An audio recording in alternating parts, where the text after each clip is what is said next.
In response to MP Padarath's call to better address bullying, gang infiltration and extortion in schools, Minister of Education Dr. Nyan Gadsby-Dolly explained that there are policies and programs already in place. Guided by data showing that most offenders display low academic performance, come from broken or dysfunctional home environments, or are disengaged inside and outside the classroom, the government addresses these root causes through punitive and transformative initiatives.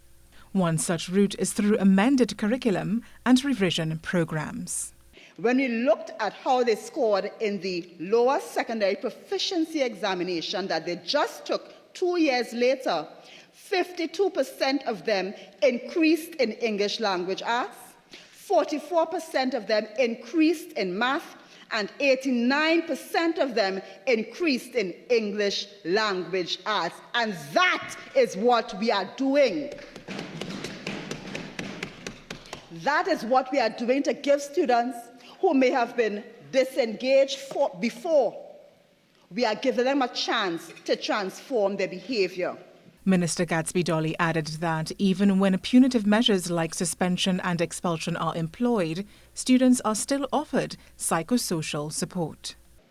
But we have not just left these students up to their own devices. Even in cases where it is necessary to have to expel them, we have had agreement with MILAT and we've had agreement with Serval, so that even in those cases where we have to remove them from the mainstream, we give them an option of going somewhere that can assist them in their behavioral transformation.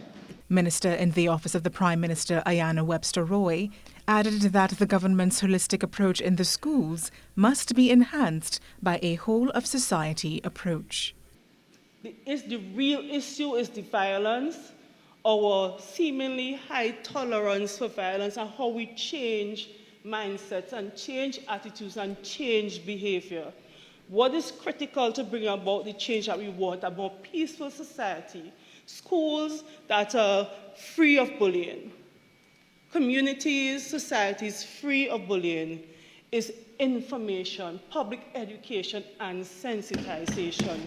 Dr. Gadsby-Dolly and Minister Webster-Roy agreed that behaviour is transformed through engagement and encouraged communities, parents, students and teachers to access the resources available.